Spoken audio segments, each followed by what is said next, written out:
Guys, welcome back to our channel engineering AI Learnify. आज guys मैं आपको पूरा universal human value and professional ethics का unit 1 और 5 का कंसेप्ट एक ही वीडियो में कवर कर दूंगा, जिसके अंदर सारे इंपॉर्टेंट क्वेश्चन होंगे। जितने भी एक ही में आए मैं सब कवर कर दूंगा। पेपर में वही आएगा, आपको कुछ अलग नहीं पढ़ना। बस ये वीडियो देख लीजिए, आपकी फर्स्ट और 5 यूनिट पूरी अच्छी तरीके से हो जाएगी। पेपर में सारे क्वेश्चन इसी में से आएंगे, ये भी क्वेश्चन अलग से नहीं आएगा, गारंटी लेता हूँ गाइस। और गाइज मैं आपको लाइन बाय लाइन कोई चीज़ नहीं समझाऊंगा। मैं आपको जो आंसर क्वेश्चन का जो आंसर है वो मैं आपको अच्छे तरीके से समझा दूंगा, ताकि आपको उसका मीनिंग समझ में आ जाए और आप पेपर में वही चीज़ लिख दो। आपको कुछ नहीं करना है, बस जो मैं पढ़ा रहा हूँ आपको बस समझ लेना है। चाहे आप लाइन बाय लाइन पढ़ो ना पढ़ो, जो मैं बोलूँगा बस आपको वो अच्छे से समझ लेना है, बस उतना काफ़ी है। बाकी आप खुद लिख दोगे, जो जो मैंने बोला है ना आपको याद रहेगा, आप खुद लिख दोगे। और मैं कुछ भी अलग नहीं पढ़ाऊंगा, जो मेरे नोट्स में जो लिखा होगा ना उन क्वेश्चन का आंसर का मीनिंग जो होगा मैं वही चीज़ को आपको एक्सप्लेन करूँगा अच्छे से। आपको कोई चीज़ रटने की जरूरत नहीं पड़ेगी, बस आपको समझना पड़ेगा। ठीक है, इस चलते हैं यूनिट 1 पे। गाइस आप वीडियो को लाइक और हमारा चैनल सब्सक्राइब कर दीजिएगा। रेगुलर अपडेट के लिए हम new opportunities, job opportunities, courses, free courses और इंटर्नशिप की वीडियो डालते रहते हैं ग्रुप इस चैनल में। और इस वीडियो को आप अपने ज़्यादा से ज़्यादा दोस्तों में शेयर कीजिए, क्योंकि गाइस सबका पेपर अच्छा जाना चाहिए। ठीक है गाइस, चलते हैं, चलो यूनिट 1 में। First question, what do you mean by values और human values? What is value education? Why there is a need of value education? How does value education help in fulfilling one aspiration? मतलब guys value human values क्या है और इसकी क्या ज़रूरत है? तो गाइस मैं ये सब चीज़ें इसमें लिखी है, मैं आपको लाइन बाय लाइन एक्सप्लेन नहीं करूँगा, मैं आपको सब बता दूँगा इसमें क्या लिखा है। तो आप पढ़ के आप खुद समझ लीजिएगा कि इसमें क्या है। मैं सब कुछ इसमें से ही बताऊँगा, जो है इसका मैं हिंदी में एक्सप्लेनेशन कर दूँगा आपको। बस आपको वही चीज़ समझनी है, वही चीज़ आपको याद करनी है, बाकी आप खुद एग्ज़ाम में लिख दोगे। तो बताता हूँ ये क्या है। वैल्यूज़ या ह्यूमन वैल्यूज़ क्या है? तो गाइस वैल्यूज़ वो प्रिंसिपल होते हैं जो हमारे थॉट्स, बिहेवियर और डिसीजन को गाइड करते हैं। ये हमारे बेसिक एथिक्स को डिफाइन करते हैं, जो एक इंसान को रिस्पॉन्सिबल और कॉन्शियस बनाते हैं। और हमारा नेक्स्ट वैल्यू एजुकेशन क्या है और उसकी क्या ज़रूरत है? तो गाइस वैल्यू एजुकेशन एक ऐसी एजुकेशन है जो हमें सिखाती है कि क्या वैल्यूबल है और कैसे एक फुलफिलिंग लाइफ जी सकते हैं। ये हमारे कन्फ्यूजन्स और कॉन्ट्रडिक्शन को दूर करता है और हमें हार्मोनी लाने में मदद करता है। और ये हमें इंश्योर करता है कि हम टेक्नोलॉजिकल इनोवेशन को सही तरीके से यूज़ कर रहे हैं कि नहीं। गाइस तो मैंने आपको यहाँ तक एक्सप्लेन कर दिया पूरा, और ये भी वही है जो मैंने आपको बताया था, thought, behaviour, harmonious human society मैंने बता दिया। बस फर्स्ट क्वेश्चन में यही था। चलो नेक्स्ट देखते हैं। Explain the process of value education. Value education का प्रोसेस क्या है? तो गाइस इसके में दो प्रोसेस होते हैं हमारे। एक तो होता है सेल्फ एक्सप्लोरेशन और दूसरा होता है दो लेवल ऑफ वेरिफिकेशन। देखते हैं सेल्फ एक्सप्लोरेशन का प्रोसेस क्या होता है। तो मतलब ये वो होता है जिसमें आप अपने अंदर जज करते हैं कि क्या सही है, क्या गलत है, और अपने वैल्यूज़ को आइडेंटिफाई करते हैं। ये आता है सेल्फ एक्सप्लोरेशन में। सेकंड में आता है हमारा टू लेवल पर वेरिफिकेशन कर। इसमें हम दो लेवल पर वेरिफिकेशन करते हैं। पहला नेचुरल एक्सेप्टेंस, मतलब जो नेचुरली हमें सही लगता है, जो चीज़ हमें नेचुरली सही लगती हैं। दूसरा जो हम एक्सपीरियंस के बेस पे करते हैं, एक्सपेरिमेंटल वैलिडेशन, जो गाइस हम अपनी लाइफ में एक्सपीरियंस करके कंफर्म कर सकते हैं। बस ये था इस क्वेश्चन में। नेक्स्ट में देखते हैं what are the basic guideline for value education. क्या क्या गाइडलाइन है वैल्यू एजुकेशन के लिए? तो गाइस इसमें फर्स्ट आती है यूनिवर्सल, मतलब जो सारे इंसानों के लिए एप्लीकेबल है, चाहे वो किसी भी कास्ट का हो, किसी भी रिलीजन का हो, या किसी भी एरिया से आते हो। सेकंड है रेशनल, लॉजिकल रीजनिंग पर बेस्ड होते हैं सर। इसमें गाइस हमारे जो लॉजिकल रीजन है उस पर चीज़ें बेस्ड होती हैं, कोई भी ब्लाइंडली फॉलो करने वाले डॉगमास पर नहीं। थर्ड है हमारा नेचुरल एंड वेरीफाइबल, मतलब जब हम इसे प्रैक्टिस करते हैं तो ये हमें हैप्पीनेस और हार्मनी देता है। Fourth all encompassing, human life के सबसे एक्सपेक्ट को कवर करता है। जितने भी ह्यूमन लाइफ के सारे एक्सपेक्ट्स हैं इन सबको कवर करता है। इसमें इंडिविजुअल हो, चाहे वो फैमिली हो, चाहे वो सोसाइटी हो, चाहे वो नेचर हो। लास्ट लीडिंग टू हार्मनी, ये गाइस हमें हार्मनी प्रमोट करता है। ये इंसान के अंदर, सोसाइटी में और नेचर के साथ बैलेंस क्रिएट करने में यूज़ होता है और दोनों के बीच में बैलेंस क्रिएट करता है। अब देखते हैं next question, what do you understand by the value of entity, what is the value of human being? इसमें हमें एंटिटीज़ की वैल्यू और ह्यूमन वैल्यू को बताना है। तो गाइस आपको पता होता है कि हर चीज़ की वैल्यू होती है जो उसके काम से डिफाइन होती है। जैसे पेन, पेन की वैल्यू लिखने की से डिफाइन होती है कि उसकी, क्योंकि उसके अंदर लिखने की एबिलिटी होती है। आँख की वैल्यू देखने में होती है। पेड़ की वैल्यू न्यूट्रिशन देने में होती है।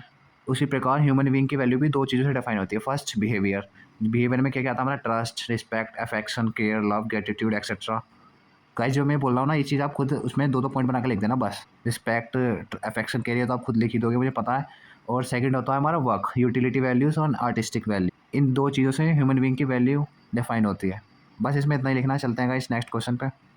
नेक्स्ट क्वेश्चन हमारा ये गाइस वही जो मैंने आपको बताया, आप एक बार पढ़ लीजिएगा तो आपको सब आइडिया हो जाएगा, नहीं तो आपको बस समझना है सब्जेक्ट में, ज़्यादा कोई थ्योरी में ध्यान नहीं देना। What is the need for value education? Value education की आवश्यकता। तो गाइस वैल्यू एजुकेशन एक ऐसा सब्जेक्ट है जो हमें समझाने में मदद करता है कि ह्यूमन हैप्पीनेस के लिए क्या वैल्यूएबल है। आज के समय में वैल्यूएबल एजुकेशन की बहुत ज़्यादा ज़रूरत है। क्यों ज़रूरत है बताता हूँ। Correct identification of our aspiration, value education हमें अपनी एस्पिरेशन को सही तरीके से समझाने में मदद करता है और ह्यूमन अपने लक्ष्य को विजुलाइज करने में मदद करता है। सेकंड है हमारा understanding universal human values to fulfil our aspiration in continue. तो इसमें गाइस वैल्यू एजुकेशन हमें यूनिवर्सल ह्यूमन वैल्यू को समझने में मदद करता है और हमें ह्यूमन अपनी एस्पिरेशंस को फुलफिल करने में मदद करता है। थर्ड है हमारा complementary of value and skill. इसमें गाइस हमारे वैल्यूज़ और स्किल्स दोनों ही हमें अपनी एस्पिरेशन को फुलफिल करने में मदद करती हैं। वैल्यूज़ ह्यूमन डायरेक्शन देती है और स्किल्स हमें उस डायरेक्शन में काम करने की मदद करती है। फोर्थ है एवोल्यूशन ऑफ आवर बिलीफ, मतलब अपने विश्वास को एवोल्यूट करना। वैल्यू एजुकेशन हमें अपने विश्वास को एवोल्यूट करने में मदद करता है और हमें समझाने में मदद करता है कि क्या सच में वैल्यूएबल है। Last technology and human value. Technology हमें मीन प्रोवाइड कर सकती है कि लेकिन ये डिसाइड नहीं कर सकती कि क्या वैल्यूएबल है। वैल्यू एजुकेशन एक क्रूशियल मिसिंग लिंक है प्रेजेंट एजुकेशन सिस्टम में। जैसे गाइस एआई टेक्नोलॉजी है, उसे नहीं पता ह्यूमन बिहेवियर के बारे में, उसे कुछ नहीं पता।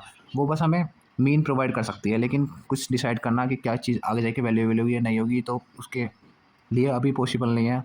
In short guys value education की ज़रूरत हमें आज के समय में बहुत ज़्यादा है, क्योंकि हमें अपने लक्ष्य को सही तरीके से समझने में मदद करती है और हमें अपनी लाइफ में पॉजिटिव चेंज लाने में मदद करती है। बस इतना ही है इसमें गाइस। चलते हैं नेक्स्ट क्वेश्चन पे। What is the need for value education in technical and other professional institution. तो गाइस वैल्यू एजुकेशन में नीड क्या है टेक्निकल और प्रोफेशनल इंस्टीट्यूशन में। तो गाइस वैल्यू एजुकेशन का मतलब होता है कि हमें ये समझना है कि किस चीज़ से इंसान को रियल हैप्पीनेस मिलती है। आज के टाइम पर एजुकेशन सिस्टम में स्किल बेस्ड हो गया है, जिसमें साइंस और टेक्नोलॉजी पर ज़्यादा फोकस किया जाता है, लेकिन साइंस और टेक्नोलॉजी सिर्फ एक मेन प्रोवाइड कर सकती हैं, ये डिसाइड नहीं कर सकती कि क्या सच में वैल्यूएबल है। तो अगर सिर्फ स्किल्स और टेक्नोलॉजी सीख ली बिना वैल्यू समझे तो उसका इम्पैक्ट उल्टा भी हो सकता है। तो गाइस जैसे मैं आपको एक एग्जांपल से समझाता हूँ। जैसे एक इंजीनियर है, वो बहुत ज़्यादा एडवांस एआई टूल डेवलप कर रहा है, लेकिन अगर उसे के पास एथिक्स और वैल्यूज़ नहीं हो तो वो उस एआई का मिसयूज़ कर सकता है। जैसे फेक न्यूज़ या बाइस सिस्टम बना सकता है जो सोसाइटी को नुकसान पहुँचा सकता है। इस वजह से टेक्निकल और प्रोफेशनल इंस्टीट्यूशन में वैल्यू एजुकेशन की बहुत ज़्यादा ज़रूरत है। ये हेल्प करता है कि स्टूडेंट को ethical decision making, social responsibility और ह्यूमन अप्रोच सिखाने में, जो सिर्फ टेक्नोलॉजी से पॉसिबल नहीं हो सकता। इसलिए गाइस ये आपको ही इसलिए पढ़ाया जा रहा है ये सब्जेक्ट। लेकिन अगर हम साइंस के साथ ही वैल्यू को भी इंटीग्रेट कर देना तो टेक्नोलॉजी से पावरफुल नहीं, बहुत ज़्यादा मीनिंगफुल बन जाएगी। बस इसमें इतना ही है। नेक्स्ट क्वेश्चन है illustrate the content of value education, why should be the content of value education to make it complete, how to value relate to our day to day living. तो guys इसका answer value education के एक ऐसी subject है जो हमें समझने में मदद करती है कि ह्यूमन हैप्पीनेस के लिए क्या वैल्यूएबल है। इसका स्कोप काफ़ी ब्रॉड होता है, जो थॉट्स, बिहेवियर, वर्क और रियलाइजेशन तक जाता है। जैसे इसमें इंडिविजुअल, फैमिली, सोसाइटी और नेचर एक्सिस्टेंस के हर लेवल को कवर किया जाता है। जैसे इसके कंटेंट को गाइस कुछ इस तरह होना चाहिए, जैसे खुद को समझना, अपने एस्पिरेशन, अपनी खुशी, अपनी लाइफ के गोल कॉम्प्रिहेंसिवली को समझना, इन सबको दूसरी एंटिटीज़ को समझना, नेचर के डिफरेंट एलिमेंट, उनके बीच की इंटरकनेक्टनेस और को एक्सिस्टेंस को समझना। थर्ड हमारा इसमें हो सकता है ह्यूमन बीइंग का रोल, नेचर और एक्सिस्टेंस में एक इंसान की क्या जिम्मेदारी है, इसे पूरी तरह से समझना। लास्ट हमारा हार्मनी और बैलेंस सीखना, कि हम अलग अलग लेवल पर हार्मनी कैसे मेंटेन कर सकते हैं, अपने थॉट्स, बिहेवियर और वर्क को प्रैक्टिक कॉन्शियस कर सकते हैं। तो गाइस इन सिंपल वर्ड जो हमारी वैल्यू एजुकेशन है, इसे कंटेंट कंप्लीट तब होगा जब हम इसे अपने रोज़ के जीवन में इसकी वैल्यूज़ को प्रैक्टिस करें और समझें। हमारे डेली लाइफ डिसीजंस, रिलेशनशिप और एक्शन पर वैल्यू का डायरेक्टली असर होता है, आपको तो पता ही है। इसलिए इनका सही अंडरस्टैंडिंग एक मीनिंगफुल और हैप्पी लाइफ के लिए बहुत ज़रूरी है। बस इसमें इतना ही है। नेक्स्ट क्वेश्चन देखते हैं guys. Question 8, value and skill complement each other, elaborate for success in human both behaviour. तो गाइस ये क्वेश्चन हमारा क्या पूछा गया है कि वैल्यू और स्किल एक दूसरे को कॉम्प्लीमेंट कैसे करते हैं। तो गाइस वैल्यूज़ का मतलब होता है कि उसके हमारे प्रिंसिपल्स, इंपॉर्टेंस या पार्टिसिपेशन, जबकि स्किल्स होती है क्वालिटीज़, ट्रेनिंग और कैपेबिलिटीज़ जो किसी काम को इफिशिएंटली करने में के लिए ज़रूरी होती है। और ये दोनों चीज़ मिलके किसी ह्यूमन एंडिवियर को सफल बनाते हैं। गाइस एंडिवियर का मतलब होता है स्ट्रगल। इन दोनों के बीच में डिफरेंस क्या है? वैल्यू ये बताती है कि क्या सही है और हमें एथिकल डिसीजन लेने में मदद करती है। सेकंड हमारी स्किल्स ये सिखाती है कि कैसे किसी गोल को अचीव करें, टेक्निक्स और एक्सपर्टाइज के थ्रू। अब नेक्स्ट इसमें हमसे पूछा गया human value, skills and human values are complementary. तो गाइस जो हमारी वैल्यूज़ है वो गोल डिफाइन करती है, जबकि स्किल्स उस गोल को अचीव करने की टेक्निक बताती है। अगर सिर्फ वैल्यूज़ हो पर स्किल्स ना हो तो प्रोसेस मुश्किल हो जाती है। जैसे मैं आपको रियल टाइम एग्जांपल से बताता हूँ। जैसे हमने एग्जांपल लिया हेल्थ एंड फिटनेस का। एक इंसान हेल्थी लाइफ जीना चाहता है। अगर वो सिर्फ हेल्थी रहने के लिए अगर वो सिर्फ चाहे कि अच्छा हेल्थ हो उसका, तो ऐसा सोचने से अगर उसके अंदर फिटनेस आ जाए तो गाइस ऐसे सोचने से सारे लोग फिट हो जाएंगे। लेकिन गाइस स्किल्स होनी ज़रूरी है, जैसे proper diet, exercise routine, discipline maintain करना, दोनों को एक साथ मिलकर करेंगे तभी तो वो हेल्थी और बैलेंस इंश्योर कर सकता है। अगर वो सोचे कि वो इंसान हेल्थी है लेकिन वो जंक फूड खाता हो, एक्सरसाइज ना करता हो, लेजी इंसान हो, तो क्या उसके सोचने से वो हेल्थी हो जाएगा? नहीं ना। तो उसके लिए उसे कुछ मेहनत करनी होगी, स्किल्स फॉलो करनी होगी, कुछ रूटीन फॉलो करनी होगी हेल्थी होने के लिए। तो गाइस यही था एग्जांपल। आपको मैं एक दूसरे एग्जांपल से बताऊंगा, जैसे किसी बिजनेस एथिक्स और एक्सपर्टाइज में ले लेता हूँ। तो गाइस जैसे एक बिजनेसमैन है, वो चाहता है कि उसका वेंचर सक्सेसफुल हो, तो उसके लिए एथिक्स वैल्यूज होनी चाहिए, जिससे फेयर डीलिंग हो, कस्टमर ट्रस्ट मिले और लॉन्ग टर्म सस्टेनेबिलिटी आए। और गाइस स्किल्स की भी ज़रूरत है, जैसे फाइनेंशियल मैनेजमेंट, मार्केटिंग, लीडरशिप, इन सब चीज़ों में स्किल्स की रिक्वायरमेंट है। और कोई एक चीज़ भी मिसिंग होगी तो वो बिज़नेस को सस्टेनेबल नहीं रखेगा। बस इसमें इतना ही है। नेक्स्ट क्वेश्चन देखते हैं। Define self exploration, what is the content of self exploration. तो गाइस सेल्फ एक्सप्लोरेशन का मतलब है कि अपने अंदर देखना कि क्या वैल्यूएबल है और अपने डिसीजन को खुद जज करना बिना एक्सटर्नल प्रेशर के। तो गाइस ये हमें ऑथेंटिक चॉइस लेने में मदद करता है। इसके अंदर कुछ कंटेंट होता है, सेल्फ एक्सप्लोरेशन कंटेंट। ये हमारा प्रोसेस होता है जो फोकस करता है कि खुद को समझाना, जिसमें दो बेसिक क्वेश्चन आते हैं। फर्स्ट डिज़ायर गोल। डिज़ायर गोल होता है लाइफ का अल्टीमेट गोल क्या है, मतलब आपका गोल क्या है। सेकंड प्रोग्राम, उस गोल को कैसे अचीव किया जा सकता है, क्या उसका उसे अचीव करने का बेस्ट तरीका हो सकता है। जैसे real life example career choice. एक स्टूडेंट डिसाइड कर रहा है कि उसको किस चीज़ में जाना है, उसको किस चीज़ में करियर बनाना है। तो अगर वो सेल्फ एक्सप्लोरेशन करेगा तो वो अपने इंटरेस्ट, स्ट्रेंथ और एस्पिरेशन को समझकर ऑथेंटिक करियर चूज़ करेगा। और ये इंश्योर करता है कि करियर सिर्फ अच्छी सैलरी नहीं बिल्कुल बल्कि सेटिस्फिकेशन और मीनिंगफुल इम्पैक्ट भी दे। तो गाइस सेल्फ एक्सप्लोरेशन से इंसान अपनी लाइफ और चॉइसेस को समझकर खुद के लिए बेस्ट डिसीजन डिसाइड कर सकता है। बस इतना ही है। नेक्स्ट क्वेश्चन देखते हैं गाइस। तो गाइस इसमें पूछा गया है नेचुरल एक्सेप्टेंस और एक्सपीरियंशियल वैलिडेशन। तो देखते हैं नेचुरल एक्सेप्टेंस होता क्या है। तो नेचुरल एक्सेप्टेंस एक ऐसी सेल्फ एक्सप्लोरेशन का प्रोसेस है जो हमें अपने आप को समझने और नेचुरली पॉजिटिव चीज़ें एक्सेप्ट करने की एबिलिटी देता है। ये एक ऐसा अनकंडीशनल और टोटल एक्सेप्टेंस है जो हमें अपने आप, दूसरे लोगों और इन्वायरमेंट को बिना किसी एक्सपेक्टेशन को के एक्सेप्ट करने की शक्ति देता है। इसका मतलब ये है कि हम जो सच में सही और अच्छा है उसे नेचुरली एक्सेप्ट करते हैं। जो चीज़ हमें सच में अच्छी लगती है या बढ़िया लगती है तो हम उसे नेचुरली एक्सेप्ट करते हैं। फॉर एग्जांपल जैसे किसी इंसान की हमें उसकी ऑनेस्टी और काइंडनेस नेचुरली अच्छी लगती है तो वो बिना किसी एक्सटर्नल प्रेशर के उस वैल्यूज़ को फॉलो करेगा। ये उसकी नेचुरल एक्सेप्टेंस है। Second, experiential validation. Experiential validation एक ऐसी लर्निंग प्रोसेस है जिसमें डायरेक्ट एक्सपीरियंस और फोकस रिफ्लेक्शन हमें नॉलेज गेन करने, स्किल डेवलप करने और वैल्यू क्लैरिफाई करने में मदद करती है। हम सिर्फ अपनी पर्सनल ओपिनियन से नहीं बल्कि लोग हमें कैसे देखते हैं, हम क्या एक्सपीरियंस करते हैं और कैसे रिस्पॉन्ड करते हैं, उस बेसिक पे अपने थॉट और वैल्यू इवॉल्व करते हैं। तो गाइस आपको मैं एग्जांपल्स बताऊं। जैसे कोई स्टूडेंट है, वो लीडरशिप के बारे में सिर्फ थ्योरी पढ़ रहा है तो उसको सिर्फ बुकिश नॉलेज मिलेगी। लेकिन अगर वो प्रैक्टिकली किसी टीम को लीड करेगा तो उसको एक्सपीरियंस और वैलिडेशन मिलेगा। वो समझेगा कि लीडरशिप में कम्युनिकेशन, प्रॉब्लम सॉल्विंग और टीम कोऑर्डिनेशन कितना ज़रूरी होता है। यही चीज़ है। अब इन दोनों का इंपॉर्टेंस क्या है। नेचुरल एक्सेप्टेंस ये हमें इनर क्लैरिटी देता है कि क्या सही है और क्या वैल्यूएबल है। सेकंड, एक्सपीरियंस वैलिडेशन हमें क्लैरिटी को रियल वर्ल्ड एक्सपीरियंस करने का वैलिडेशन कर। बस गाइस इसमें इतना ही है। नेक्स्ट में देखते हैं। Explain the process of self exploration with a diagram. Process of self exploration leads to realisation and understanding. Explain with example. तो गाइस सेल्फ एक्सप्लोरेशन मैंने आपको बता रखा है, जब भी मैं छोटा बता देता हूँ। सेल्फ एक्सप्लोरेशन एक प्रोसेस है और एक तरीका है जिसमें हम अपने अंदर खोज करते हैं, जिससे हमें अपनी वैल्यूज़, सही और गलत चीज़ों और अपनी असली समझ को डेवलप करते हैं। इस प्रोसेस को का मेन एम यही है कि सेल्फ रियलाइजेशन और अंडरस्टैंडिंग जो हमें अपने एक्शन और डिसीजन को लॉजिकली वैलिडेट करने में मदद करती है। तो गाइस बस इसमें यही है जो मैंने आपको बताया, वही पीछे की पीछे लिखनी है। तो मैं आपको बताता हूँ यही चीज़ जो इसमें लिखी है ना, ये मैं आपको एक्सप्लेन करता हूँ ये क्या है। ये मैं डायग्राम के थ्रू एक्सप्लेन करता हूँ। तो गाइस इसमें हमें दो डायग्राम दिए गए हैं, एक तो पहला ये है और दूसरा ये है। तो जो हमें दोनों डायग्राम है ये हमें दिखाते हैं कि सेल्फ एक्सप्लोरेशन की क्या क्या प्रोसेस है। पहले डायग्राम तो गाइस जिसमें हमें बता रहे कि जो हम सब कुछ एक प्रीपोजिशन, मतलब एक प्रस्ताव है जो हमारे सामने रखा जाता है, जो हमें नेचुरली एक्सेप्ट करते हैं, करने का तरीका समझना होगा बिना किसी स्क्रिप्चर, इंस्ट्रूमेंट या दूसरे लोगों के एस्ट्रेशन पर निर्भर किए। हमें अपना डिसीजन खुद लेना होगा। जब हम इसे अपनी नेचुरल एक्सेप्टेंस से वेरीफाई करें हैं और एक्सपीरियंशियल वैलिडेट करते हैं तब हम अपनी ज़िंदगी में इसको जी सकते हैं। और अगर हमारा प्रपोजल ह्यूमन बिहेवियर में ट्रू होता है तो म्यूचुअल हैप्पीनेस भी होती है। और अगर हमारा प्रपोजल नेचुरल के साथ होता है, वो ट्रू होता है तो म्यूचुअल प्रोस्पेरिटी भी होती है। तो गाइस यही चीज़ लिखी है हमारे पहले डायग्राम में, आप यहाँ पे पढ़ भी सकते हैं। ये मैंने ये बताई आपको लाइन, ये वाली लाइन है जो मैंने अभी आपको एक्सप्लेन करी है। अब चलते हैं दूसरे डायग्राम पे कि हमें दूसरा डायग्राम हमारा कहना क्या चाह रहा है। इसमें हम एक और लेवल ऐड कर देते हैं जो होता है हमारा रियलाइजेशन और अंडरस्टैंडिंग का। जब हम किसी चीज़ को टेस्ट करते हैं और समझते हैं तब एश्योरेंस, सेटिस्फिकेशन और यूनिवर्सिटी डेवलप होती है, जो हर जगह, हर समय और सभी व्यक्तियों के लिए वैलिड होती है, सबके लिए वैलिड है वो चीज़। तो गाइस जैसे आप सिंपल फॉर्मूले से सोचो, सेल्फ एक्सप्लोरेशन की सिंपल फॉर्मूला सोचो। जो भी सामने आया वो एक प्रपोजल है, ठीक है। रिजेक्ट ना करें बिना एक्सप्लोर करें। जो आपके सामने प्रपोजल आया आप उसे रिजेक्ट मत कीजिए बिना उसे एक्सप्लोर करें, बिना उसके बारे में जाने।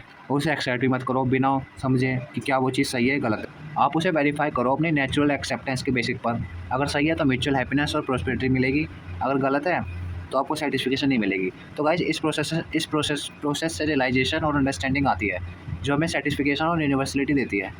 तो भाई सेल्फ एक्सप्लोरेशन एक सेल्फ ड्राइवन प्रपोजल है जो हमें अपने डिसीजन और सोच को लॉजिकली और नेचुरली समझने की शक्ति देता है। ये एक ऐसा तरीका है जो अपने रियल वैल्यू और ट्रूथ को ढूंढने का। बस इतना ही है इसमें जो मैंने बताया वही है। Next question 12, what do you mean by self expression, कितनी बार आएगा गाइस, ये इंपॉर्टेंट क्वेश्चन है तो पेपर में जरूर पढ़ के जाना। जो मैंने बताया वही है, नेचुरल एक्सेप्टेंस, एक्सपेंसिबिलिटी, सब मैंने आपको एक्सप्लेन कर दिया पीछे ही पूरा। वही चीज़ लिखनी है जो मैंने आपको बताई है, ठीक है। नेक्स्ट क्वेश्चन करते हैं, list the purpose of self exploration, ये भी मैंने बता दिया है क्या पर्पस है इसका, व्हाट यू आर, आप क्या हो, आप क्या करना चाहते हो, वही चीज़ है, ये भी मैंने आपको पीछे बताई है। अब इसमें एक नई चीज़ आई है, स्वत्वा, स्वतंत्रता, स्वराज्य, ये चीज़ नहीं है, हम देखेंगे नेक्स्ट क्वेश्चन में, वो भी बिल्कुल सेम है। आप देख सकते हैं क्वेश्चन 14, इसके साथ हम ये समझ लेंगे तब लिख दिएगा। फिर ऊपर तो सेल्फ एक्सप्लेनेशन के बारे में ही लिखना है गाइस।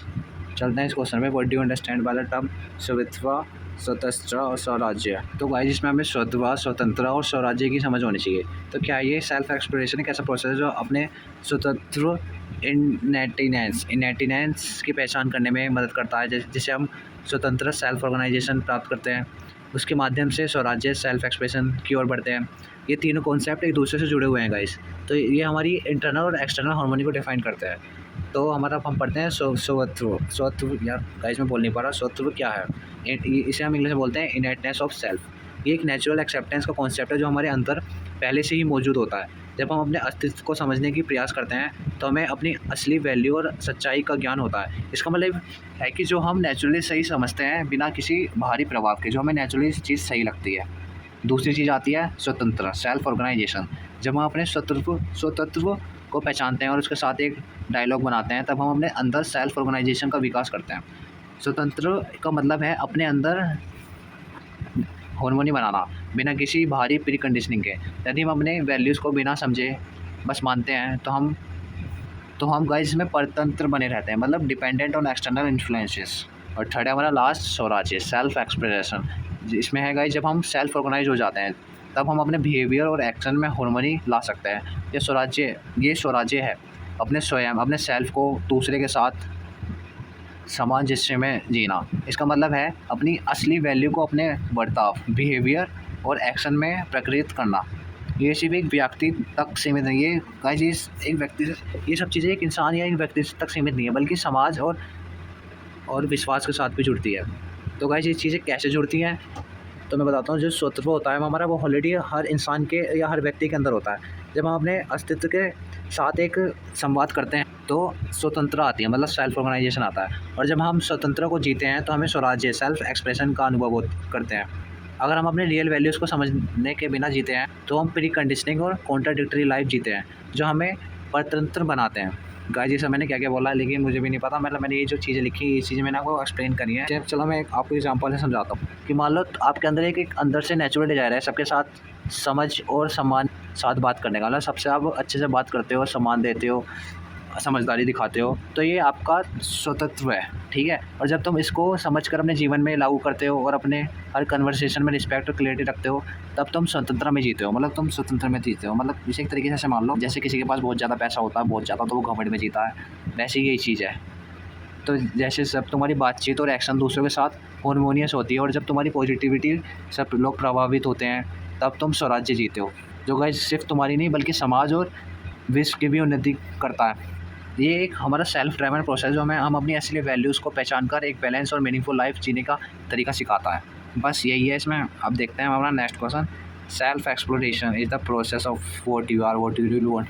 गाइस ये भी वही क्वेश्चन है, बार बार घूम फिर के वही क्वेश्चन आ रहे हैं। मैंने आपको सब समझा दिया, आप पढ़ लीजिएगा, सब पीछे समझ लीजिएगा, आप खुद लिख दोगे सब। चलते हैं नेक्स्ट क्वेश्चन पे, how can you verify proposals on the basis of natural acceptance. ये वाला देख लेते हैं, ऐसे नेचुरल एक्सेप्टेंस को डिटेल में बता रखा है, ये मैं आपको बता देता हूँ डिटेल में। तो गाइस देखते हैं क्या है नेचुरल एक्सेप्टेंस, इनेट, ये कहाँ है, इनेट, इनवेरिएंट, यूनिवर्सल। इसके अंदर ये तीन चीज़ आती है। तो ये है क्या, नेचुरल एक्सेप्टेंस का मतलब है जो चीज़ हमें बिना किसी एक्सटर्नल इन्फ्लुएंस के सही लगती है, जो चीज़ हमें सही लगती है बिल्कुल, जो हमारे अंदर से नेचुरली फील आती है। ये एक अंदर से आवाज़ होती है जो बिना किसी बदलाव के हमेशा एक जैसी रहती है। इसे हम तीन तरीक़ों से समझ सकते हैं। पहला, इनेट, स्वाभाविक, ये हमारे अंदर पहले से ही मौजूद होता है, जैसे सच्चाई का समर्थन करना या इंसानी समस्याओं को महत्व देना, ठीक है। सेकंड आता है हमारा इनवेरिएंट, स्थायी, ये समय के साथ बदलता नहीं है। अगर तुम ट्रस्ट और रिस्पेक्ट को सही मानते हो तो ये तुम्हारी उम्र या जगह बदलने से नहीं बदलेगी। थर्ड आता हमारा यूनिवर्सल, सार्वभौमिक। ये सभी इंसानों के लिए एक जैसी होती है। जैसे सब लोग हैप्पीनेस, रिस्पेक्ट और प्रोस्पेरिटी चाहते हैं, चाहे उनकी पसंद अलग हो या कुछ भी हो, सबको यही चीज़ चाहिए, सबके लिए यूनिवर्सल है। ठीक है, आप तो गाइस समझ गए होंगे ये चीज़। अब हम नेचुरल एक्सेप्टेंस को कैसे वेरीफाई करें। ठीक है, हम नेचुरल एक्सेप्टेंस के बेसिक पर प्रपोजल वेरीफाई कर सकते हैं। अगर पहली चीज़, वो हमेशा एक जैसी रहती है, समय के साथ नहीं बदलती। ठीक है, सेकंड है हमारा बिलीफ और कंडीशनिंग से प्रभावित नहीं होती।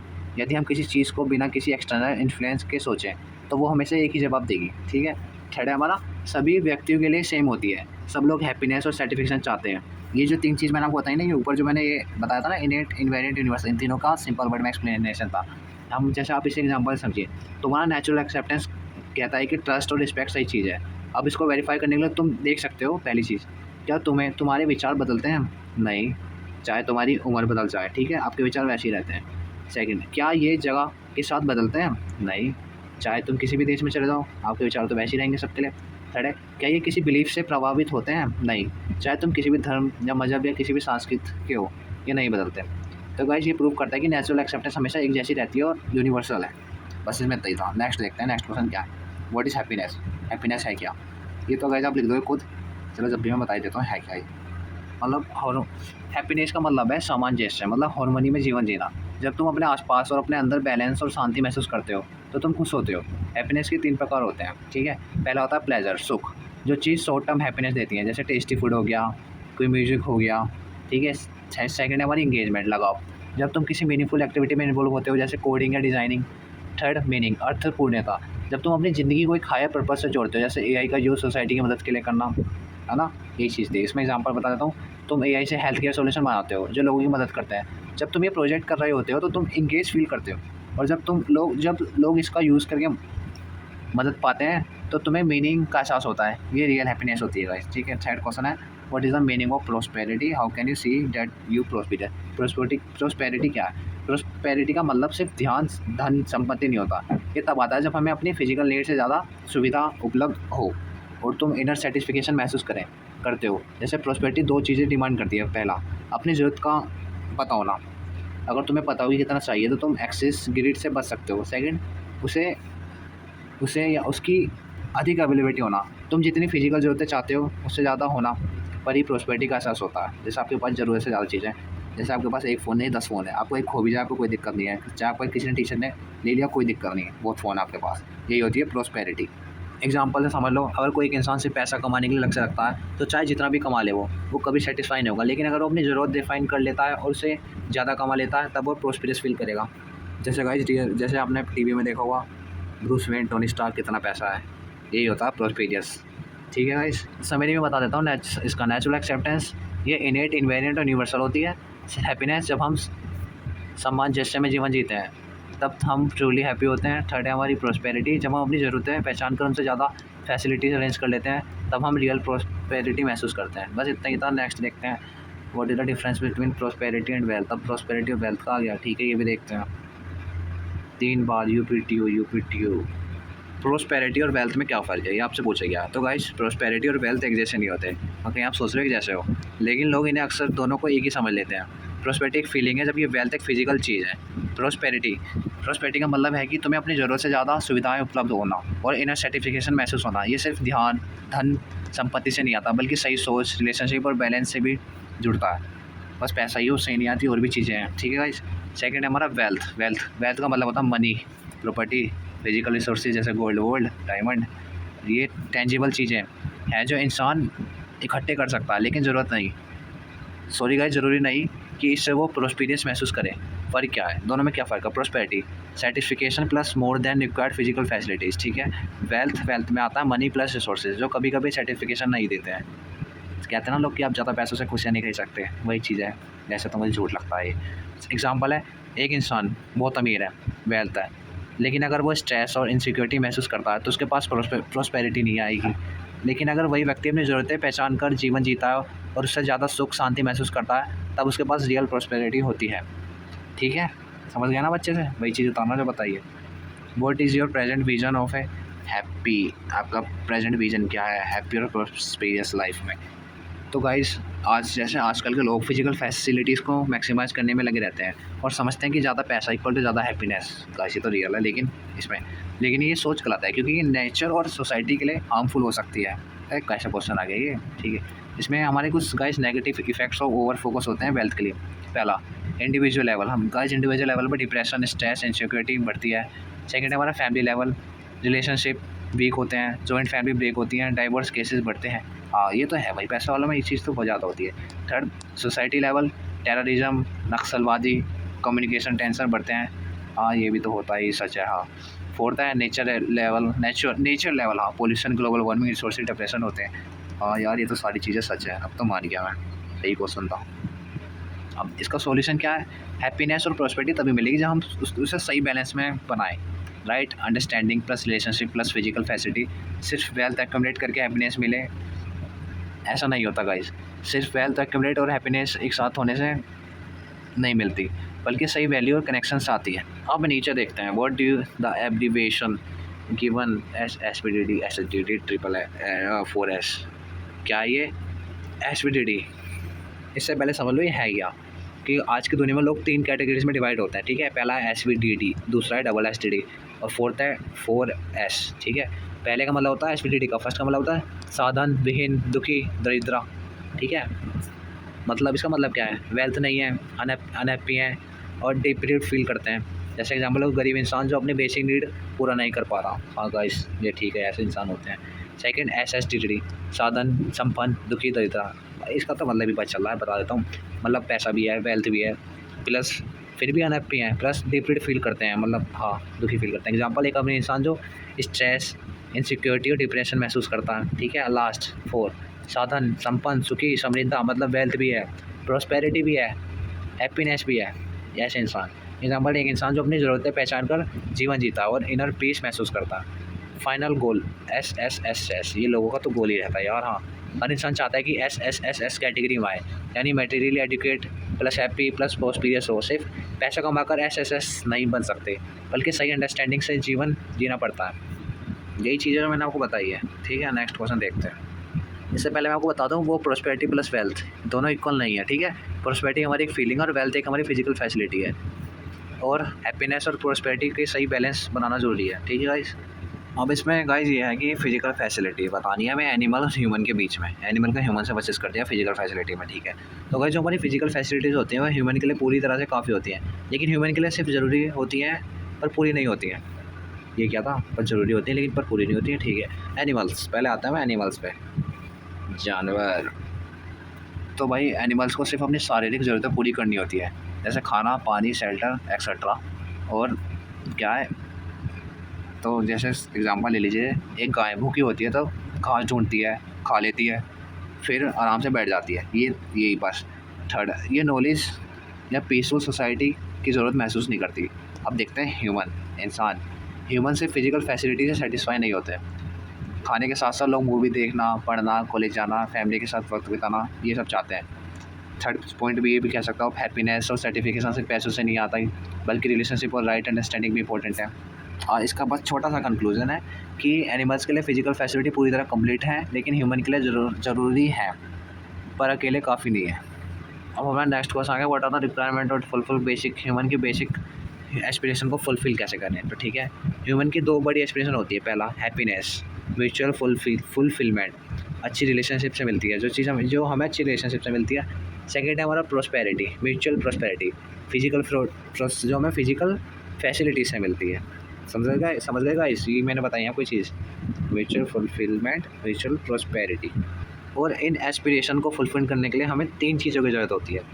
पहला राइट अंडरस्टैंडिंग, दूसरा गुड रिलेशनशिप, थर्ड है हमारा फिजिकल फैसिलिटीज़। तो पहला देखते हैं राइट अंडरस्टैंडिंग हमारा होता क्या है। ये हमारी हाई ऑर्डर स्किल्स है जो हमें हमारे इंटेलिजेंस को बेस्ट यूज़ करने में मदद करती है। आपके इमोशंस, रिलेशनशिप और डिसीजन को लॉजिकली समझना राइट अंडरस्टैंडिंग का पार्ट है, ठीक है। नेक्स्ट हमारा गुड रिलेशनशिप, मतलब अच्छे संबंध, फैमिली, दोस्त, कॉलेज के दोस्तों के साथ सम्मान और सम्मान जैसे यार ये क्या है भाई, सम्मान और सामान्य तरीके से जीवन जीना। इसमें मैं मैं वो हो गया था, बीच में गड़बड़ी हो गई थी सेम बड़े की वजह से। तो गाइस मतलब ट्रस्ट, लव, केयर से स्ट्रॉन्ग रिलेशनशिप बनता है इसमें, जो हैप्पीनेस का मेन सोर्स है।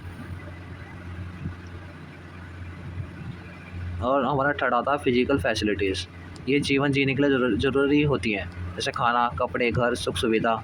लेकिन सिर्फ फिजिकल फैसिलिटी होने से हैप्पीनेस नहीं आती, जब तक राइट अंडरस्टैंडिंग और रिलेशनशिप स्ट्रॉन्ग ना हो। तो इसका प्रायोरिटी ऑर्डर ये है, सबसे पहले राइट अंडरस्टैंडिंग होनी चाहिए, फिर आपका रिलेशनशिप होना चाहिए, और फाइनली फिजिकल फैसिलिटी। ये तो यार किसी और चीज़ के लिए भी और बन रहा है ऑर्डर। चलते हैं नेक्स्ट क्वेश्चन पे, ठीक है। अब हमारा सेकंड क्वेश्चन किस चीज़ के बारे में है? ह्यूमन कंसाइजनेस और एनिमल कंसाइजनेस के बारे में। तो गाइस, अगर इंसान सिर्फ फिजिकल फैसिलिटीज़ को प्रायोरिटी दे रहा है और अपने जीवन को सिर्फ फिजिकल नीड्स को पूरा करने तक सीमित रखे, तो उसे एनिमल कंसाइजनेस कहा जाता है। जब इंसान अपने जीवन को राइट अंडरस्टैंडिंग, रिलेशनशिप और फिजिकल फैसिलिटीज़ का बैलेंस बनाकर जीता है, तो उसे ह्यूमन कंसाइजनेस कहा जाता है। इसका की डिफरेंस क्या है? की डिफरेंस फर्स्ट है हमारा एनिमल्स। फिजिकल फैसिलिटी ज़रूरी भी है और पूरी भी। सेकंड में आता रहा हमारा ह्यूमंस। फिजिकल फैसिलिटी ज़रूरी है पर अकेले काफ़ी नहीं है। थर्ड आता है हमारा एनिमल कंसाइजनेस, सिर्फ फिजिकल नीड्स पर फोकस करना। फोर्थ आता है हमारा human conciseness, right understanding plus relationship plus physical facilities का बैलेंस। बस यही है गाइस इसमें। इसका एक बार मैं आपको ट्रांसफॉर्मेशन भी एक्सप्लेन कर देता हूँ। ये जो है, तो गाइस, इंसान सिर्फ फिजिकल नीड्स पर ध्यान देकर जीवन नहीं जीता, बल्कि समाज, संबंध और सोशल वैल्यूज़ भी डेवलप करता है। ये ट्रांसफॉर्मेशन तब होता है जब इंसान अपने समाज को सुधारने का एफर्ट करता है। जैसे शिक्षा और संस्कार का रोल। शिक्षा, एजुकेशन और संस्कार, कल्चर, वैल्यूज़ इंसान को हायर लेवल पर जीवन जीना का ज्ञान देती हैं। ये सेल्फ अवेयरनेस और इथिकल डिसीजन मेकिंग को प्रमोट करती हैं। पहला, शिक्षा राइट अंडरस्टैंडिंग डेवलप करती हैं, जो हमें हार्मनी सिखाती हैं। सेकंड, संस्कार हमारे वैल्यूज़ और बिहेवियर को शेप करती हैं, जिससे हम रिलेशनशिप और नेचर के साथ बैलेंस तरीके से जीते हैं। और इसमें आप एक फाइनल थॉट भी ले सकते हो, जैसे जब इंसान सेल्फ एक्सप्लोरेशन करता है, अपने वैल्यूज़ को समझता है और सही सोच अडॉप्ट करता है, तब एनिमल कंसाइजनेस से ह्यूमन कंसाइजनेस की तरफ बढ़ता है। बस जितना मैंने एक्सप्लेन करा वही आपको लिखना है, बस समझ लीजिए, बाकी आप खुद लिख दोगे। एक बार पढ़ लीजिएगा, नहीं तो जो मैंने कहा बस वही है आंसर। ये क्वेश्चन है हैप्पीनेस, लिविंग इन हार्मनी। अलग हैप्पीनेस का मतलब है कि हार्मनी महसूस करना। जब तुम्हारे जीवन के अलग अलग एरियाज बैलेंस और पीसफुल होते हैं, तब तुम खुश महसूस करते हो, ठीक है। एग्जांपल 1 बताता हूँ, रिस्पेक्ट एंड रिलेशनशिप। जब तुम अपने दोस्तों और परिवार के साथ म्यूचुअल रिस्पेक्ट और ट्रस्ट बनाते हो, तो तुम पॉजिटिव एनर्जी और हैप्पीनेस फील करते हो। अगर तुम्हारा कोई दोस्त तुम्हारी वैल्यू समझता है और तुम भी उसकी इज्जत करते हो, तुम खुश रहते हो। ये एक एग्जांपल है। दूसरा example, harmony in thought and action. पहले मैंने आपको रिलेशनशिप को बताया, मैं आपको बताता हूँ थॉट और एक्शन में हार्मनी। अगर तुम्हें अंदर कोई कन्फ्यूजन नहीं है और तुम अपने डिसीजन और एक्शन को क्लियरली समझ रहे हो, तब तुम पीसफुल और सेटिस्फाई फील करते हो। जैसे अगर तुम अपना एआई प्रोजेक्ट कॉन्फिडेंटली डेवलप कर रहे हो और उसका इम्पैक्ट समझ रहे हो, तब तुम रिलैक्स और हैप्पी महसूस करोगे। यही था। और कंक्लूजन समझ लीजिए गाइस, हैप्पीनेस सिर्फ टेम्परेरी प्लेजर नहीं है, बल्कि जीवन में हार्मनी होने की फीलिंग है। बस इसमें इतना ही था। नेक्स्ट क्वेश्चन है, there are many problems manifest today at the level of, मतलब क्या कैसी लेवल ऑफ इंडिविजुअल और फैमिली में कैसी प्रॉब्लम्स आ रही हैं, ये चीज़ वही बता रही है। इस वाले क्वेश्चन में गाइस हमें प्रॉब्लम बतानी है डिफरेंट लेवल ऑफ लाइफ के डिफरेंट लेवल पे क्या क्या प्रॉब्लम होती हैं। तो गाइस, आज के समय में इंसान हैप्पीनेस और प्रॉस्पेरिटी से फिजिकल फैसिलिटीज़ के लिए ज़्यादा होने से पाने की कोशिश कर रहा है। हाँ, ये तो ट्रूथ है गाइस, लेकिन ये सोच गलत है, क्योंकि इस हर लेवल पर प्रॉब्लम्स क्रिएट होती हैं। ये प्रॉब्लम 4 लेवल पर देखी जा सकती है। पहला हमारा इंडिविजुअल लेवल, व्यक्तित्व स्तर। डिप्रेशन, एंजाइटी, स्ट्रेस बढ़ना, सुसाइड और इनसिक्योरिटी का बढ़ना, हेल्थ इश्यूज और लोनलीनेस बढ़ना, ठीक है। ये तो मैंने इंडिविजुअल पाई। सेकंड है हमारी family level, joint families break होना, ट्रस्ट का कम होना, divorce cases, dowry problems, generation gap, misunderstanding का बदलना। थर्ड है हमारी सोसाइटी लेवल पर, टेररिज्म, वायलेंस, कास्टिज्म, कम्युनलिज्म बढ़ना, ये भी बहुत हो रहा है। वॉर्स, रेशियल टेंशंस, वेपन, ठीक है। और फोर्थ देखते हैं नेचर लेवल, ग्लोबल वार्मिंग हो ही रही है, पोल्यूशन भी हो रहा है, रिसोर्स डिप्लेशन ये भी हो रहा है, डिफोरेस्टेशन, सॉइल डिग्रेडेशन, मिनरल और एनर्जी रिसोर्स का ओवर यूज़। ये सारी हमारी थी लेवल्स ऑफ प्रॉब्लम्स अलग अलग लेवल पे। इसका आप एक कंक्लूजन भी ले सकते हो गाइस, अगर इंसान हैप्पीनेस को सिर्फ मटेरियलिस्टिक चीज़ों से अचीव करने की सोच रखेगा, तो ये समस्याएं और भी बढ़ सकती हैं आगे जाके। बस इसमें इतना ही है। नेक्स्ट क्वेश्चन देखते हैं, क्वेश्चन 27, क्रिटिकली एग्जामिन। इसमें आपको हैप्पीनेस और प्रॉस्पेरिटी का बस बताने कि दोनों में क्या फ़र्क है। बहुत बार आ रखा है, मैंने आपको पूरा एक्सप्लेन कर रखा है, आप कर लो, जब भी मैं आपको थोड़ा बहुत बता दे रहा हूँ। हैप्पीनेस का मतलब है कि जीवन में हार्मनी होने की फीलिंग, जबकि प्रॉस्पेरिटी का मतलब है ज़रूरत से ज़्यादा फिजिकल फैसिलिटीज़ होने का एहसास। ये एहसास है। क्या हैप्पीनेस और प्रॉस्पेरिटी एक जैसे हैं? नहीं, लोग अक्सर हैप्पीनेस और प्रॉस्पेरिटी जैसा समझ लेते हैं, लेकिन ये अलग कॉन्सेप्ट है। मैंने आपको बताया था फ़र्क क्या है। जैसे आप 3 डिफरेंस बना लीजिए। पहला, एक साइड कॉन्सेप्ट, एक साइड मीनिंग, एक साइड एग्जांपल। तो कॉन्सेप्ट में हैप्पीनेस लिखिए। हैप्पीनेस में जब इंसान पीस और बैलेंस महसूस करता है, ठीक है। एग्जांपल है, तुम अपने एआई प्रोजेक्ट से सेटिस्फाई हो और लोगों की हेल्प कर रहे हो, ये आपकी हैप्पीनेस है। प्रोस्पेरिटी, जब इंसान ज़रूरत से ज़्यादा सुविधा उपलब्ध होने का एहसास करता है। इसका एग्जांपल, तुम्हारे पास अच्छी सैलरी और रिसोर्सेज है, लेकिन तुम्हारे इनर सेटिस्फेक्शन भी है, तुम्हारे अंदर इनर सेटिस्फिकेशन भी है, हाँ भाई मेरे पास सब है। एक क्वेश्चन इसमें हो रहा था कि क्या हैप्पीनेस बिना प्रोस्पेरिटी के मिल सकती है? हाँ गाइस, मिल सकती है। तुम सिंप्लिसिटी में भी हैप्पीनेस महसूस कर सकते हो, जबकि तुम्हारे रिलेशनशिप और वैल्यूज अगर स्ट्रॉन्ग हो तो तब भी आप ये चीज़ महसूस कर सकते हो। नेक्स्ट क्वेश्चन है हमारा question number 20, right standing plus relationship equal to, ये मैंने आपको ये चीज़ें जो लिखी है मैंने आपको ऊपर सब एक्सप्लेन करी है, मैंने प्लस प्लस बता के आपको याद होगा, तो मैं आपको एक बार बता देता हूँ कि ये इसमें है क्या। तो गाइस, हैप्पीनेस और प्रोस्पेरिटी का सही बैलेंस बनाने के लिए 3 चीज़ें जरूरी होती हैं। पहला हमारा राइट अंडरस्टैंडिंग, अपने जीवन के गोल्स और वैल्यूज़ को क्लियरली समझाना। सेकंड है हमारा रिलेशनशिप, ट्रस्ट, लव और केयर के साथ संबंध बनाना। थर्ड हमारा फिजिकल फैसिलिटी, अपनी ज़रूरतें पूरी करने के लिए सुविधाएं होना। जैसे पहला एग्जांपल लेता हूँ मैं, राइट अंडरस्टैंडिंग प्लस रिलेशनशिप का। जब तुम अपने परिवार में ट्रस्ट और रिस्पेक्ट से जीते हो तो तुम्हारे अंदर इनर पीस और हैप्पीनेस महसूस होती है ना, ये तो है सच बात है। सेकंड है हमारा, कहाँ ये रहा गाइस, ये है तो बहुत बड़ा लेकिन आप समझ लीजिए। सेकंड है relationship. Second example right understanding plus physical facility का। अगर तुम अपनी ज़रूरतें पहचान कर वेल्थ इकट्ठे करते हो बिना ग्रीड के, तो तुम प्रोस्पेरिटी महसूस करते हो।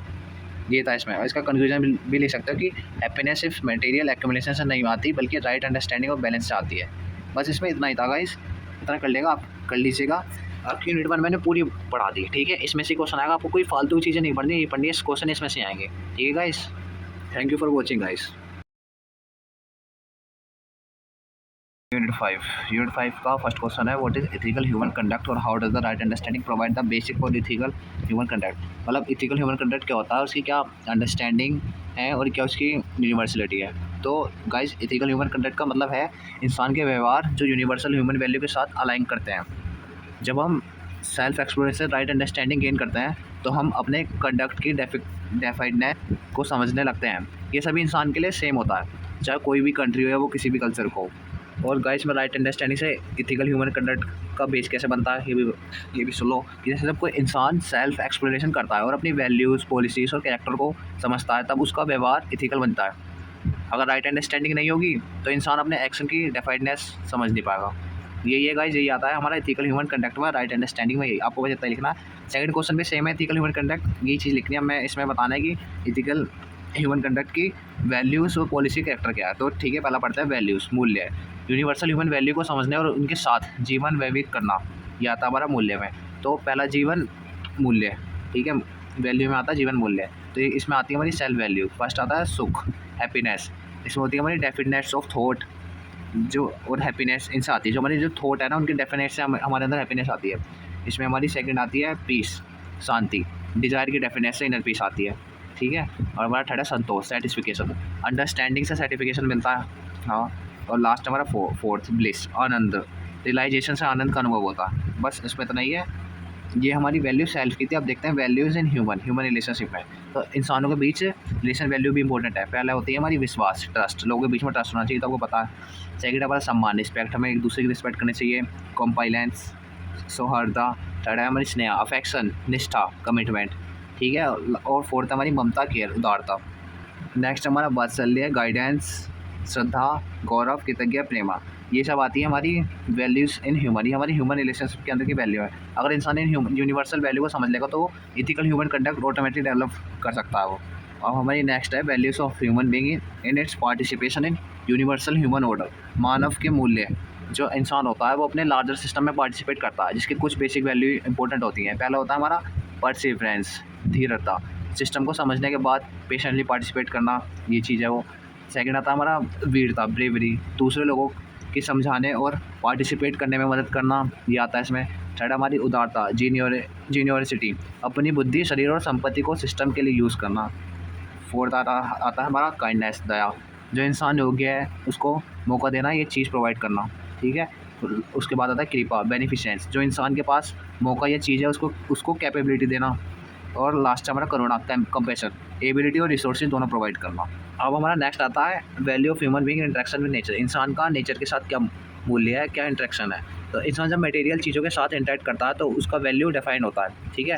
पहला आता है इसमें यूटिलिटी वैल्यू, उपयोगिता मूल्य, एक ऑब्जेक्ट का प्रैक्टिकल यूज जो इंसान की ज़रूरत पूरी करता हो। जैसे एग्जांपल बताता हूँ, एक पेन लिखने के काम आता है, उसकी यूटिलिटी वैल्यू है, ठीक है। सेकंड आता है हमारा आर्टिस्टिक वैल्यू, कला कला मूल्य, एक ऑब्जेक्ट का ब्यूटी और एस्थेटिक जो उसकी यूटिलिटी को बेटर बनाता है। एग्जांपल, पेन में एक डिज़ाइन होना जो यूज़ करने में कंफर्टेबल हो, आर्टिस्टिक वैल्यू हो।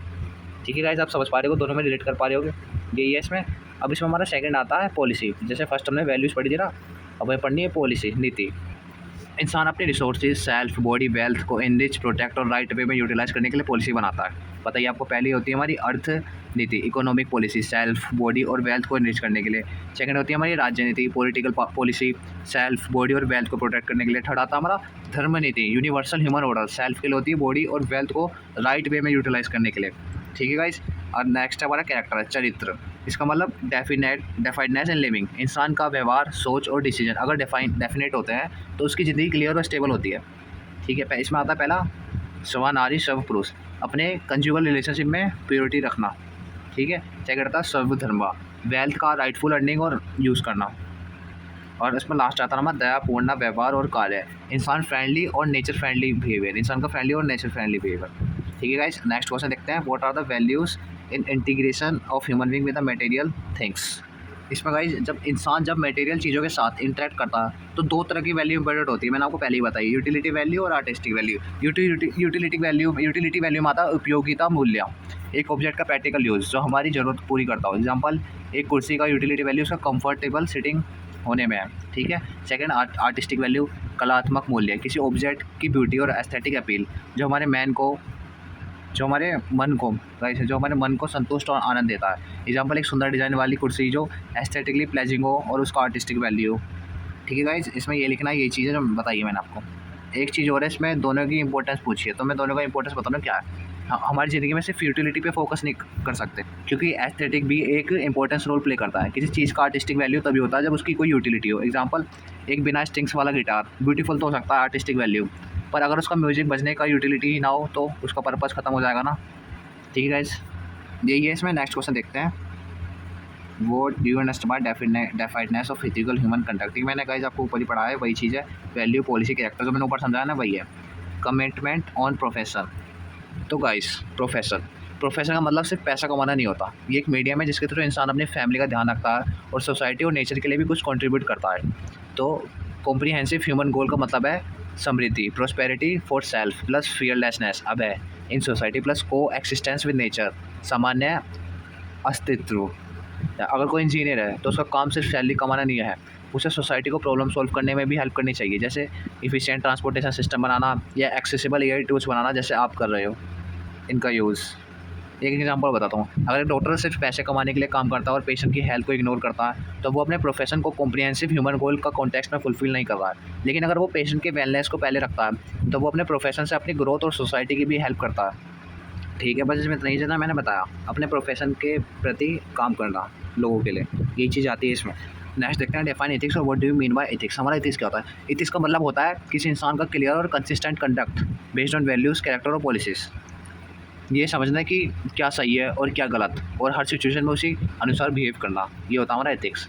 जैसे सेल्फ एक्सप्लोरेशन से हम ये समझ पाते हैं कि हमारे लिए क्या इथिकल है। एग्जांपल, अगर आपको एक कोडिंग कंपटीशन में किसी ने दूसरे को सॉल्यूशन दिया और आप जानते हो कि ये चीटिंग है, तो आपका एथिकल कंडक्ट यही कहता है कि यूज़ ना करें, चाहे प्राइस, पैसा, रिवॉर्ड कुछ भी हो, यही एथिकल लिविंग है।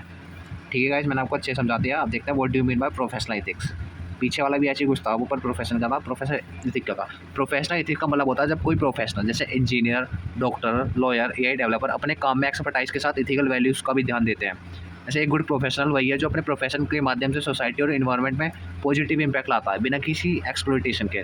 एग्जांपल, अगर कोई एआई डेवलपर ऐसा चैटबॉट बनाता है जो लोगों की प्राइवेसी वायलेट करता है, जहाँ मिस इन्फॉर्मेशन स्प्रेड करता है, तो वो अनइथिकल है। लेकिन अगर वो आपकी तरह हेल्थ केयर या लीगल चैटबॉट बना रहा है जो लोगों की मदद करता है, तो वो इथिकल और रिस्पॉन्सिबल प्रोफेशन का पार्ट है। बस गाइस, इसमें इतना ही है। नेक्स्ट देखते हैं, आपको बस समझ लेना, वही चीज़ दिख जानी पेपर में। What do you mean bye competence in professional ethics. Competence in professional ethics, तो गाइस प्रोफेशनल एथिक्स का मतलब है अपने काम में स्किल्स के साथ साथ वैल्यूज़ और ह्यूमन कंडक्ट का भी ध्यान रखना। और कॉम्पिटेंस का मतलब है ये समझ और कैपेबिलिटी डेवलप करना कि हम सही तरीके से ह्यूमन गोल्स को ध्यान में रखते हुए अपना प्रोफेशन करें।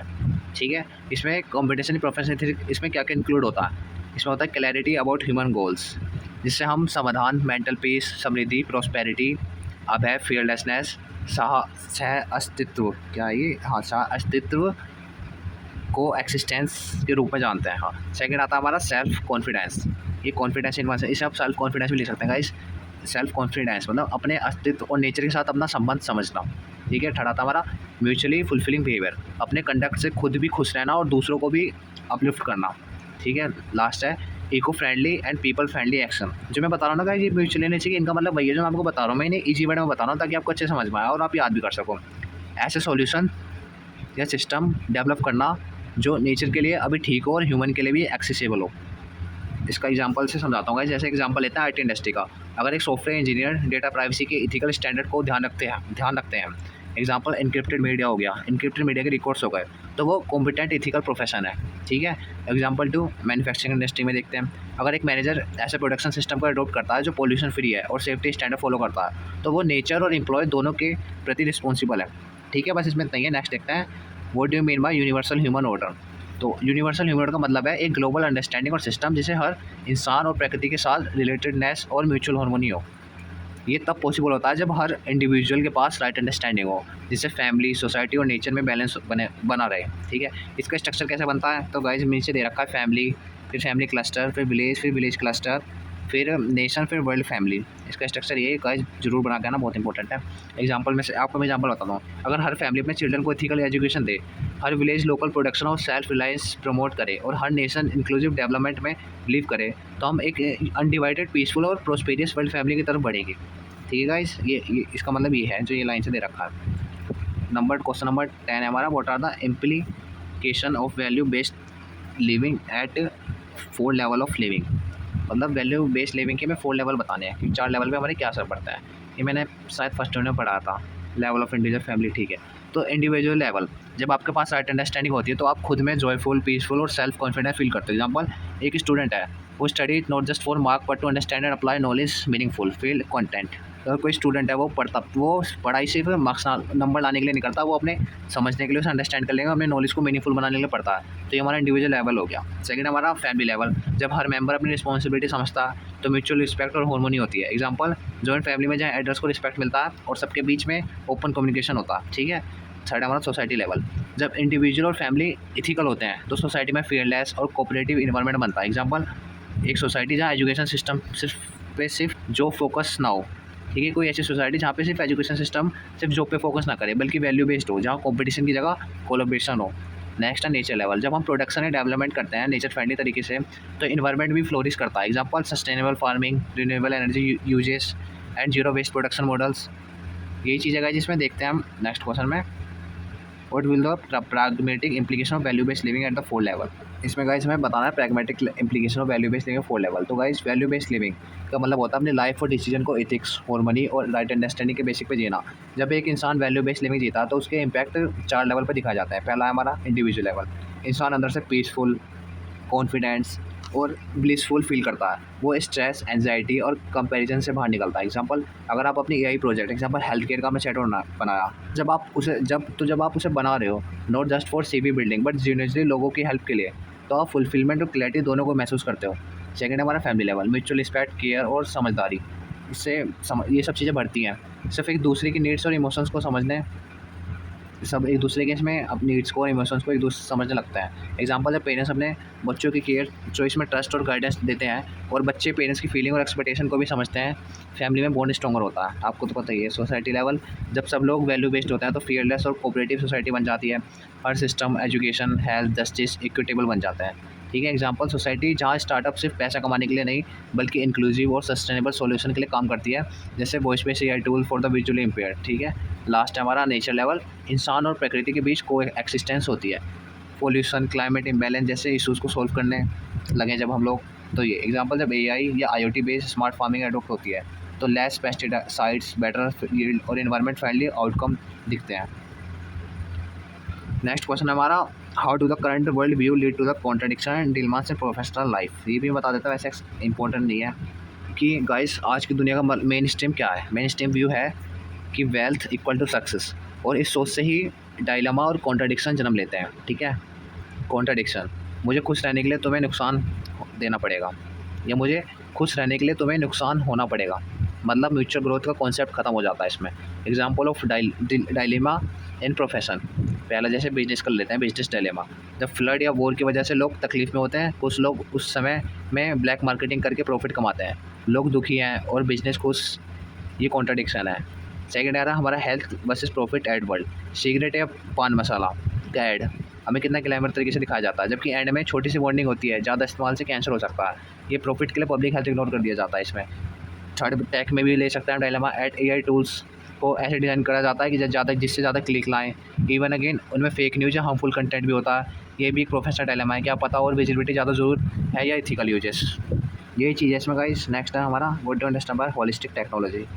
ये शायद मुझे इंपॉर्टेंट लग रहा है गाइस। तो ठीक है गाइस, होलिस्टिक टेक्नोलॉजी क्या, ये होलिस्टिक टेक्नोलॉजी मुझे इंपॉर्टेंट लग रहा है। ठीक है, तो होलिस्टिक टेक्नोलॉजी का मतलब है ऐसी टेक्नोलॉजी जो सिर्फ प्रॉफिट या कन्वीनियंस के लिए नहीं बनाई जाती, बल्कि ह्यूमन वैल्यूज़, इकोलॉजिकल बैलेंस और सस्टेनेबल डेवलपमेंट को ध्यान में रखे हुए बनाई जाती है और इन चीज़ों का ध्यान रखती है। ये टेक्नोलॉजीज लोगों की असली नीड्स को समझकर बनती है। सेकंड होता है हमारा, कहाँ गया, ये इन्वायरमेंट फ्रेंडली होती है। थर्ड है हमारा पीपल फ्रेंडली और हेल्थी लाइफस्टाइल प्रमोट करती है। ठीक है, इसके क्राइटेरिया क्या हमारे, criteria for technologies real needs के लिए हो, ना कि सिर्फ लग्जरी या शो ऑफ के लिए। सेकंड आता है हमारा नेचर के साथ हार्मोनी में काम करे। थर्ड आता है human, plants, animals and natural resources का इफेक्टिव यूज़ हो। Fourth safety, easy to use और हेल्थ सपोर्टिव हो। फिफ्थ लोकल रिसोर्सेज से बन सके। सिक्स आता है रिन्यूएबल एनर्जी का यूज़ करे। सेवन्थ आता है हमारा low cost and energy efficient हो।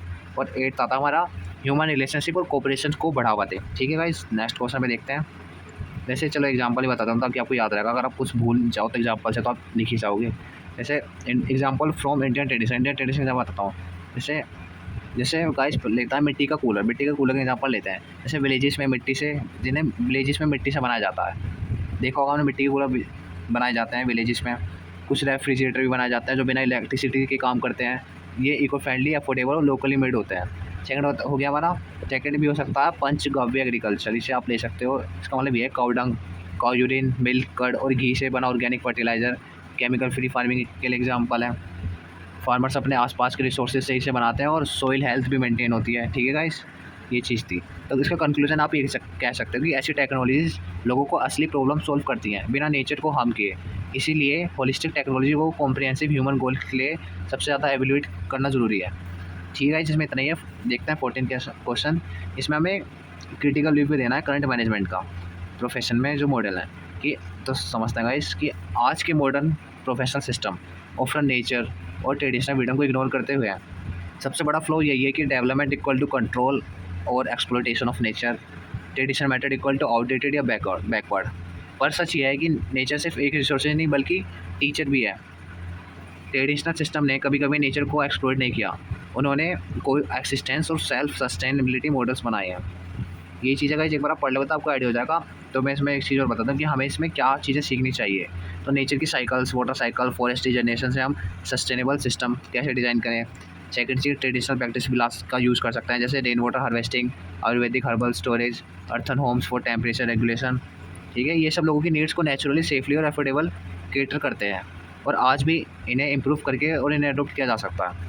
Example modern cement based housing से थर्मल डिस्कम्फर्ट होता है और एसी चाहिए, but traditional mud houses naturally cool होते हैं, सस्टेनेबल भी और हेल्थ केयर भी।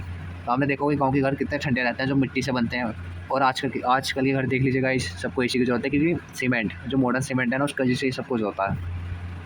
तो इसमें आप एक फाइनल थॉट भी ले सकते हैं कि मॉडर्न प्रोफेशनल सिस्टम अगर ट्रेडिशनल विजडम और नेचुरल हार्मोनी के साथ ब्लेंड हो जाए तो तुम ट्रूली होलिस्टिक, इथिकल और सस्टेनेबल मॉडल बना सकते हैं जो सिर्फ सक्सेसफुल नहीं, मीनिंगफुल भी होंगे। बस इसमें इतना ही है। नेक्स्ट क्वेश्चन देखते हैं, क्वेश्चन नंबर 15। तो इसमें गाइस हमें अनइथिकल प्रैक्टिसेस इन प्रोफेशन बताने, कोर्सेज बताने, एग्जांपल बताने, सॉल्यूशन बताने।